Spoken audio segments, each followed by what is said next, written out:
طيب ازاي بنبعت ايميل او رساله جديده؟ بكل بساطه بنضغط على نيو ميل، فبيفتح لنا في البريفيو ويندو النافذه اللي احنا نقدر بنرسل من خلالها الايميل اللي احنا عايزينه. اول حاجه طبعا بتظهر لنا انت هتبعت الايميل بتاعك ده من اي اكونت. لو ما عندكش غير اكونت واحد هتلاقي ان السهم ده مش موجود، ولكن عشان عندنا اكتر من اكونت فظاهرين الثلاثه معانا بالشكل المباشر ده. لو عايزين نضيف ايميل جديد او اكونت جديد فبنقدر نختاره فبيتضاف معانا. عندنا بعد كده التو، الايميل بتاعك ده انت هتبعته لمين بالظبط، وده الشخص اللي انا بوجه له كلامي. فانا مثلا هبعت ايميلي لرفيق سمير، فالايميل ده موجه لرفيق سمير، فهو المطالب بتنفيذ الاكشن او الاطلاع على الموضح في الاستراكشر ادناه. طيب لما نيجي نبص على اليمين هنلاقي في ان سي سي وفي بي سي سي. يعني ايه سي سي؟ يعني كاربون كوبي. ده الشخص اللي انا بقدر اخليه يطلع على الايميل بتاعي اللي في التو، عارف ان السي سي ده موجود. يعني لما باجي ابعت الايميل بتاعي لرفيق سمير، رفيق سمير عارف ان انا مسيس نيفين رؤوف. فهو في الاغلب نيفين رؤوف دي يا اما حد معاه بنفس تايتله بنفس درجته الوظيفيه في القسم بتاعه، بحيث ان رفيق لو ما خدش الاكشن نيفين تنبهه، او ممكن تكون نيفين دي مديرته علشان تبقى برضو على اطلاع بشكل رسمي ان انا ارسلت الايميل ده. او بضيف كمان في السي سي، بضيف الشخص مديري، بحيث ان مديري يبقى على علم ان انا قمت بواجبي وقمت بمهمتي ان انا بعت الايميل المطلوب مني. طيب لو انا ببعت ايميل هنا ولقيت الشخص اللي انا بدور على اسمه مش موجود عندي، بضيفه ازاي؟ بكل بساطه لو ضغطت على التو بيجي هنا يظهر لي كل الكونتاكتس المتاحه عندي. طبعا انا مش ظاهر عندي كتير لان انا فاتح من ايميل الشخصي، ولكن لو انت فاتح من ايميل جهه العمل الخاص بيك هتلاقي هنا كل اليوزرز المتاح الارسال ليهم او التعامل معاهم بشكل مباشر. بمجرد بس ما بتكتب في السيرش اسم الموظف بتلاقيه ظهر لك الايميل بتاعه. بتضغط بس على علامة البلس فبتلاقيه اتضاف معاك. عايز تزيله اضغط على الاكس فهتلاقيه اتزال معاك نفس الامر. ده ممكن ده متاح في التو والسي سي والبي سي سي. طيب مين في البي سي سي؟ ده شخص اللي هو البلايند كاربون كوبي. ده الشخص اللي انا بحطه في الايميل، بيبقى شايف الايميل بشكل كامل، ولكنه اللي في التو واللي في السي سي ما بيبقوش عارفين ان هو موجود. وده في اغلب الاحوال بيبقى حاجه من اتنين: يا اما درجه وظيفيه عاليه جدا ببقى حاطه علشان يبقى على علم ان احنا قمنا بالدور او بالمهمه بتاعتنا، بس مش حابين نحطه في السي سي او في التو علشان ما يبقوش حاسين ان احنا عملنا تصعيد للامر او اسكليشن بشكل كبير، او يخافوا او يبقى في حساسيه في الامر. او بضيف فيه شخص لسه جونيور حطه بس علشان يبقى عارف احنا بنبعت الايميلات دي لمين، ايه صيغه الايميلات، ايه المسميات او المصطلحات اللي احنا بنستخدمها و فبدل ما انا ببعت الايميل وبعد كده بفرود له الايميل عشان يبقى على علم بيه، لا انا بحطه في البي سي سي. وده ميزته ان اللي في التو في السي سي ما بيبقوش عارفين ان هو موجود. طيب لو اللي في التو دول او في السي سي ردوا عليا هل بيبقى موجود؟ لا ما بيبقاش موجود. ليه؟ لان ده بيضعوا الراسل فقط.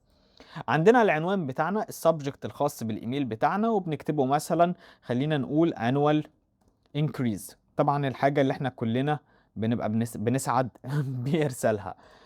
بنيجي هنا نكتب تحت في الاستراكشر الايميل بتاعنا: دير رفيق please confirm my annual increase for 2026. فانا كده بعت ايميل لرفيق. ده السبجكت او ده الاستراكشر بتاعي او البادي، وده السبجكت البي سي سي السي سي وال2. طيب لو انا عايز اعدل على النص بتاعي بشكل مباشر ظهرت عندي بعض الامور. الاندو لو انا عايز ارجع في الخطوه اللي انا قمت بيها، وعندي الريدو بحيث ان انا اتقدم في الخطوه اللي انا لسه متراجع عنها.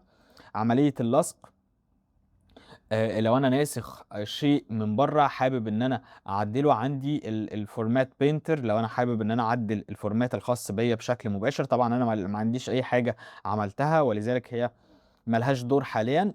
نوع الخط، حجم الخط عندي بولد.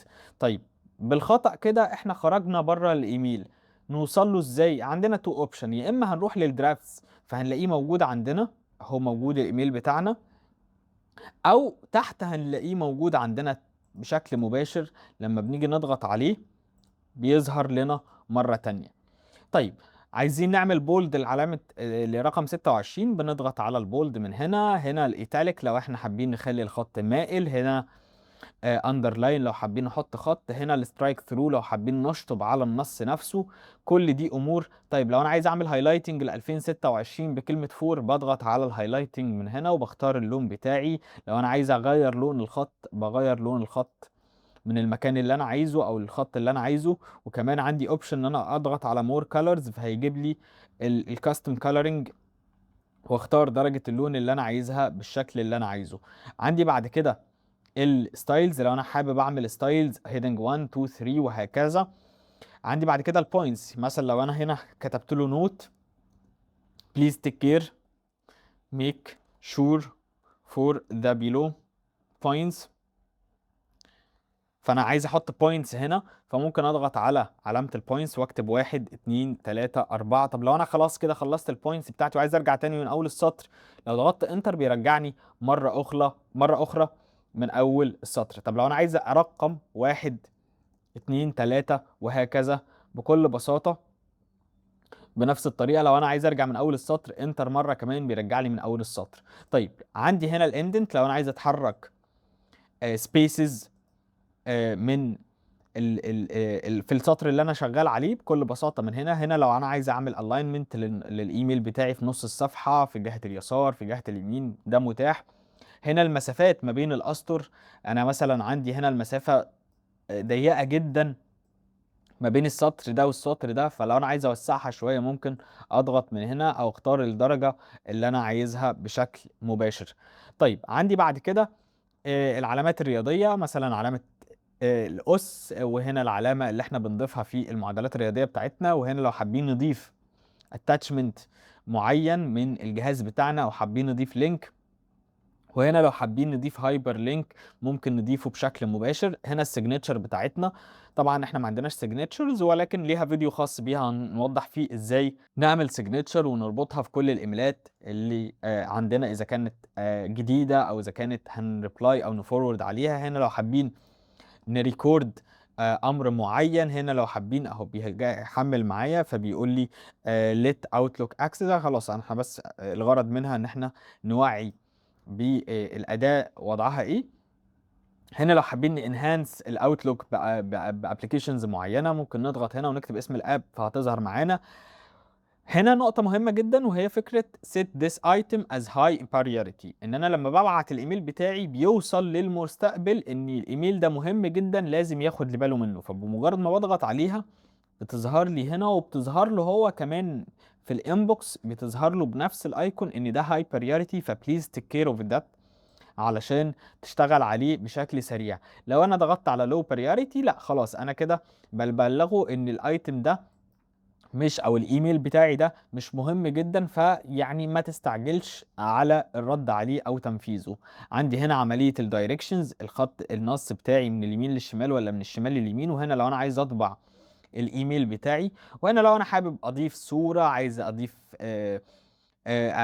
اعدل الامور الخاصة بالايميل بتاعي بشكل مباشر. هنا لو حابب ان انا اضيف ايموجي، حابب اضيف جدول، فممكن احدد الجدول بتاعي بالشكل ده وانسق عدد الأصفف وعدد الأعمدة. وبالتبعية احنا خلاص بقينا حافظين زي ما كنا وضحناها في كل الكورسز، اكسل، باوربوينت، ايا كان اي عنصر بنضيفه في الجهاز بتاعنا، اذا كان الاكسل، اذا كان الباوربوينت، اذا كان الاوتلوك، لازم بيظهر لنا فورمات او ريبون جديد خاص بتنسيق الامر اللي احنا ضفناه، اذا كانت صورة، اذا كان جدول، اذا كان شيب، ايا كان، فبنقدر نعدل عليه بالشكل اللي احنا عايزينه. نرجع تاني للفورمات تكست، وكده نكون وضحنا كل الادوات اللي احنا ممكن نوضحها في الايميل الخاص بينا. ممكن هنا نعدل على الجدول، ولكن ده مش وقت التنسيق الكلام عنه. طيب لو انا عملت بوب اوت، فكده هيفتح لي الايميل بشكل منفصل، فاقدر اعدل عليه بشكل كامل. ونرجع تاني للويندو بتاعتنا. هنا لو عايز اعمل تشيك اكسسبيليتي، لو انا عايز احفظ الايميل بتاعي كاي ام ال او مسج اللي انا عايزه، لو انا عايز احفظها كتمبلت، ودي برضو ليها فيديو خاص بيها عن الايميلات بتاعتنا. ده الامور الرئيسية في الارسال الايميلات. طيب لو انا عايز احذف الجدول ده بكل بساطة باحدد الجدول بتاعي بشكل كامل وباضغط back space من الكيبورد فاتحذف معايا. طب لو أنا عايز أعدل بقى الإيميل بتاعي كده بالألوان الغريبة اللي أنا ضايفها فيه، بكل بساطة باضغط على علامة الclear format فبيرجع لي الإيميل مرة تانية للأصل والشكل الرئيسي الخاص بيه.